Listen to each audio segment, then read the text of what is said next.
So you have fallen into the wonderful hobby of coloring. You hop online to see what supplies you need and you are instantly overwhelmed. There are so many options. Don't worry, I'm Andrea, but you can call me Coco and I'm here to help. So you may know me as Coloring with Coco, and I spend a lot of time coloring. I spend a lot of time creating coloring books. I would go as far to say as I collect coloring supplies at this point. So today I'm going to go over my coloring supplies, give you the full rundown and how I incorporate them into my creative practice. Everything that I review here today will be linked in the description box down below for your convenience. Yes, the generous queen asked Miss Ellen. So let's start off with the most popular category, which is markers. Markers are taking the world by storm. I can't even get the markers I usually get because y'all keep selling them out. The first marker brand I want to cover are Ohuhu alcohol-based markers. I feel like these markers, you get the most bang for your buck. They are vibrant, they are juicy, also has a great pastel collection, and pastels are one of those things that are really hard to pull off in alcohol-based markers. So if you're interested in those more light pastel colors, I definitely think Ohuhu would be great for you. They come with different nibs. I prefer brush tip always, so I usually get the brush tip on one end and the chisel on the other,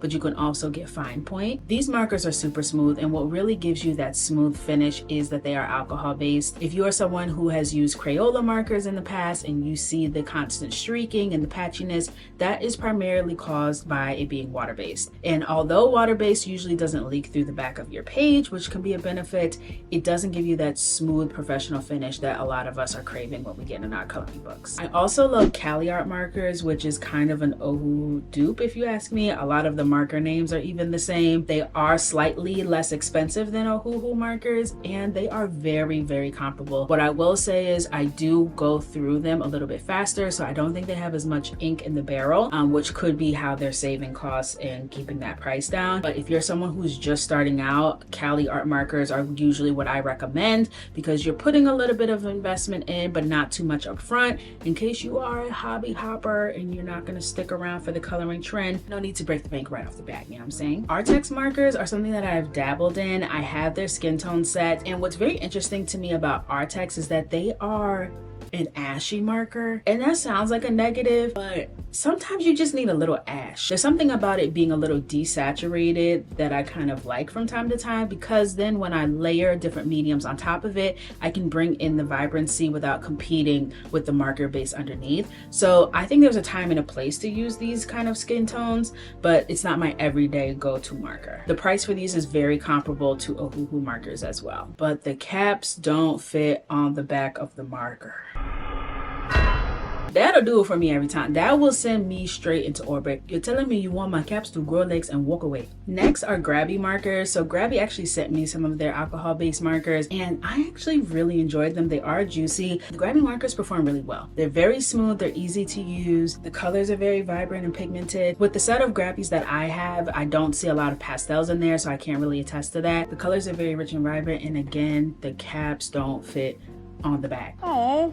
Now, I have tried some of the cheaper markers from what you see on like TikTok shop. It take you that long to find it? It does. You know what? I'm not gonna be a marker snob right now. Here's what I'll say. It's not giving Ohuhu. They bleed like crazy. The caps did fit on the back. The one I had didn't even have brush tips, so that was already like, whoa. But you can make something work with them. Like if you're really trying to keep to a budget, I would say go with one of these cheap alternatives before I would go to a water-based marker. Because honestly, when you're coloring, anything that you want to have a smooth, even finish, you don't want water-based. Now, I have incorporated water-based into my pieces with things that I want to have intentional layering. So it's great for doing curly textured hair, or if you're doing like a textured fabric or textile. I think that there is a place for water-based markers, but don't go in and try and complete a skin tone with a water-based marker. You will be pissed. I told you first, if you do it, Don't do it. there are some hurdles that a water-based marker just can't overcome. So now that we've reviewed our alcohol and water-based markers, let's talk acrylic markers. I love an acrylic-based marker. I do. I don't use them to color entire pages. What I primarily use them for is to add finishing touches and highlights, and it just makes the page come alive. And if you make it a brush tip at that, oh, mwah. I love it. And when I first started coloring, I saw a lot of people using like gel pens and jelly rolls. I couldn't find a consistent one that I liked, and I never got the payoff that I wanted. So when I discovered acrylic markers, I fell in love. At the top of my list is going to be the Sharpie Creative Markers. I love them. I think they have the perfect formula. They have just the right amount of payoff for me, because when you put that first pass down, if you use light pressure, you can have more control over how much of that ink is getting onto the page. So it's a bit more buildable. You don't have to shake them or prime them. Like, you get them, you open them up, and you're ready to go. You can use them on a whole bunch of different materials, which I love. I wish there was more colors, which they actually are coming out with more colors this year, which is exciting. And they're like earth tone colors, and there was some browns. I was so excited because I have so many ideas and I just need the colors so that I can execute it. Next is my first true love, which were Posca markers. I still really like Posca. I don't reach for them as much because I have been burned by Poscas before. Because you have to shake and prime them, one wrong move and you will have a blob of ink come rushing out of your marker right onto your coloring page. It has happened to me. It has happened to my coconuts. It is something that you just have to be mindful of and make sure you're priming and swatching on a different piece of paper before you go to your actual finished piece. I know what it feels like to be just adding that little tiny highlight and the pen explodes. Next up is my Grabie dual tip acrylic markers. I really like these because it has two different colors on each side that coordinate with each other, so it can really take the guesswork out of it. If you're trying to add a little bit of highlight or do a little bit of gradient, you can use one marker, both ends, and get that look. They also have a lighter pigmentation when you first apply them, so you can build it up and really kind of get your bearings. I know how intimidating it is when you're doing those last touches to come in and try and put a perfectly straight white line. This allows you a little bit more grace because it's not super pigmented on that first swatch. I also like that the color selection is great. They have a lot of different like light yellows and creamy kind of colors, which I really like if you want to add a little more dimension to your piece or a glowing effect. I know a lot of the girls on TikTok love to make something glow, okay? They always got fireplaces, candles burning. These kinds of markers will give you that nice warm glow to your image. And lastly, I just got some Ohuhu acrylic markers in the mail that they sent me. I kind of had them sitting on the side. I didn't get a chance to test them until about a week ago. And y'all, they're brush tip. They are super pigmented, like straight off the bat. So that might be intimidating for some, but if you are really confident, you know what you're doing, you want to get right in there, I would definitely say to pick these up because the color selection is great. They are very pigmented. They work on dark and light surfaces. I think that they're really going to be the new hot item. I keep looking over here because that's where all my markers are set up, so I'm like, check, check, check. They also have some fine tip acrylic pens that I don't love as much. I know some of the coconuts do like them because they are very pigmented, but again, they're the shake and prime kind where you can get blobs of ink coming out all at once. And also the tip is plastic, so it's kind of like a scratchy feeling when you're on the paper. I'm a very sensory sensitive person, so I don't love that sensation, but also I feel like there's too much friction. I can't get the glide that I would like from like a felt tip or a brush tip. So that covers us in my favorite acrylic markers. Real quick honorable mention for glitter pens. I think there's always time for a glitter pen moment. I feel like I need to reach for my glitter pens more often because anytime I use them, I'm like, wow. They just do something to you, and how they look on screen, it just does not do it justice for what you're seeing in person. I would say that my Grabie glitter pens are my favorite because they're the most consistent and I like the color shifts. They're not as glittery as my other brand, I would say, but they definitely give the glitz and glam. Now my Ohuhu glitter pens, I have a love-hate relationship with. I don't know if I'm tripping, but when I use like a blue glitter pen, I want the glitter to be blue. They'll use like green glitter in the blue pen to give it like almost like that mermaid ethereal shift, which I love, but they are a little heavy-handed on the secondary color. So when you use the blue, it comes out green. And also I feel like as the color sits, the colors start to change and they look a little less glittery than they did when you first put it down. I would say it's best to swatch your colors, let them sit, and then make a decision on which actual pen you want to use for your final piece so that you get the result that you're looking for. Because if you want blue and you put that blue down, it's gonna be green. So now let's move on to my favorite material, which is colored pencils. If you have been following me or ever seen me work, you know that I always layer colored pencils on top of my marker. It gives it a super flawless blended finish that you just can't can't get with markers alone. And my holy trinity of color pencils are Amazon Basics, Prismacolor, and Caran.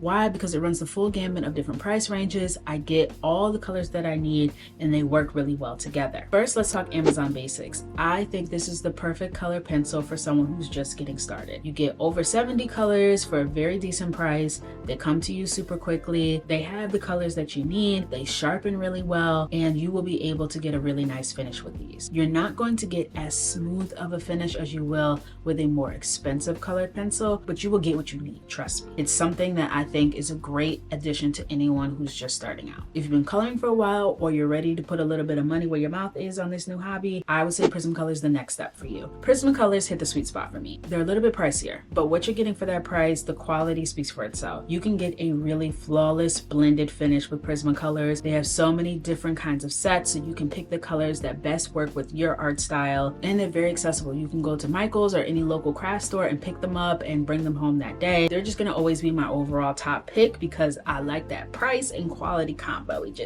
does it for me. It does. Now when we get to talking about the grand dame, the HBIC, she demands respect. Give it to her or she will take it. And we're talking Miss Caran Dash. Carisha Dache does not play. These color pencils gonna run you for your money, okay? These color pencils will have you doing something strange for a piece of change to get that blend, okay? Don't be buying Caran Dash impulsively. Don't do that. Don't. You need to create a plan. You need to have a fund. Take all the coins and your couch cushions and put them in a jar and then go get you some Caran Dash color pencils. But baby, trying Caran Dash color pencils is opening Pandora's box. You will officially be an art snob. You won't be wanting to go back. You're not going to be reaching for your Amazon Basics like you were back in the day, back before Caran Dash. You're going to be different. You're going to be different. How smooth they are, how they blend, how they work together, how they work with other color pencils, the color range, the depth and complexity and the vibrancy of them. I mean, if I'm going to be spending my mortgage payment on the color pencils, I need them to at least do that, okay? So I'm not saying they go above and beyond what you would expect for that price point. They're right where they should be for the bag that you're dropping on them. I would say this is for somebody who's about that life, someone who has some sort of student discount, someone who can spend someone else's money to get them.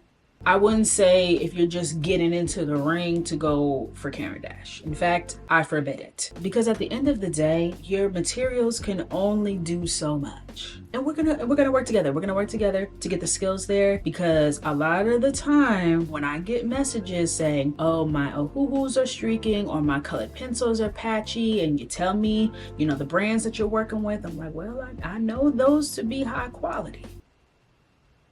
So it's not the materials.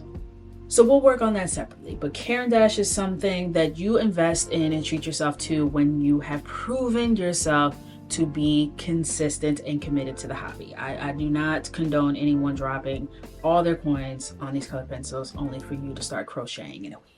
Now, I also have some other color pencils that I have been reaching for lately that I really enjoy. First up are my Posca color pencils, which were gifted to me by one of my mods, and I love her and I love them. They are so creamy, they almost feel like a pastel. They don't have that many colors. Actually, and I have to be careful when I say they don't have that many colors. I always want every color ever seen by the human eye because I started off as a digital artist with unlimited color options. So when I get a kit that has like 40 colors in it, I'm like, okay. But no, it does have like a decent amount of colors in there. They're just really rich. And because colored pencils sit on top of the paper, whereas a marker has ink that seeps into the page, you can get a really flawless finish on top of a marker base. And what I found with the Poscas is even on top of colored pencil that's already sitting on the page, you can layer a Posca colored pencil and get that same kind of coverage and richness that you would get as if you were just straight on the paper. They're super pigmented, great for highlighting and final details. And I also want to give a shout out to my Colore Mechanical color pencils. Yes, mechanical colored pencils. I love these because A, they're mechanical and they come with the cutest little baby sharpener you ever did see. But the color payoff and the quality of them is actually really good. Like, I bought them because I just thought it was cool to have mechanical colored pencils, but they're actually a high quality product and something that you can easily incorporate. They have a lot of different colors. You can use them like you would use any Prismacolor color pencil and get that same quality. So now I'm going to get into some of like my accessories three pieces that I use for my coloring. First up, I get a ton of questions about what sharpener I use. I'm actually waiting for a new sharpener. I think it's coming in the mail today. You don't know that you need certain things until you hear it, and then all of a sudden you realize, how have I ever lived life without something like this? But my day in and day out sharpener I found in a random art supply store. I will try and find it and link it down below for you guys. It just is a really good quality sharpener. It doesn't give you that choppy texture in the wood. It doesn't make the colored pencil pigments crumble. It doesn't like snap off or pull the lead right out of the pencil barrel. So it's just a reliable one. And I've also had this Staedtler sharpener since I was in college. I think it's like 13 years old, and it still does its thing. It has two different widths on it, so you can get like a shorter, stubbier pencil tip, or you can get a longer, like skinnier one. Those are the two sharpeners I enjoy, and sharpeners matter. Sharpeners matter. So when people ask that, I get it, because it's hard out here to find a good sharpener. I also just want to show you what I use to film myself coloring, because I get a lot of questions about my setup and my tripod. So this is like the phone stand that I use when I color live or when I film myself coloring. I got it on Amazon, and it's super basic. It's not as compact as some of the other ones that I've seen, but the more compact ones I've noticed kind of tip over, or they're not as stable. This has like a pretty stable base where I could put it down, and it doesn't have your camera wiggling and shaking all over the place as you're filming. I know a lot of people are trying to color live on TikTok or other apps, so this is what I use, and it just does a 90-degree angle overhead shot, and it's simple, it's adjustable, so I can kind of see the chat while I'm coloring, because you know I'm vertically challenged, so those things matter to me. I'll have all of my storage linked below. My bamboo marker holders are from Ohuhu. The bottom three were sent to me, and then I went ahead and purchased 3 more. I have a lot more markers than what's on my desk, so I try to like get in the habit of rotating them out so that I'm using all the things that I have and not just being wasteful. But in terms of like my desk and the display and keeping it real cute, I love these bamboo cases. My colored pencil storage is very makeshift, very ghetto. I literally had found these like storage containers at perhaps Home Goods or one of those kinds of stores, and I was like, this is gonna be perfect. Drawers, except the pencils are too long to fit in the drawers straight. I would have to have them at a diagonal, and I don't like that. So as the young engineer that I am, I flipped the drawers upside down and then put the pencils on top of the underside, and then I can just kind of pull it out and see the colors that way. It's been like this for a year. It hasn't bothered me, but I feel like it could be better. If you have good color pencil storage, I want it to be like vertical. You could put me onto that so that I can get on your level. I also just have some acrylic storage cups that I use for like some of my pens and markers. My sharpeners go in there. I also keep some Q-tips nearby for blending. It just makes it easier to have everything, and I just set them on top of my bamboo storage, and everything is just within arm's reach, and it's a really easy setup for me when I'm working. So I think I have covered everything. At least everything that I'm like really using these days. So if you have any questions or something that I forgot, please feel free to leave that in the comments down below. I'm interested if there's anything that you're using that I didn't mention. Put us all on, okay? Don't keep secrets. No need to gatekeep in 2025, okay? Let's put each other on so that we can all live our best coloring lives. And again, everything mentioned here will be linked down below. Thank you so much for watching, and I'll see you in the next video. Bye-bye. All right, that's a wrap.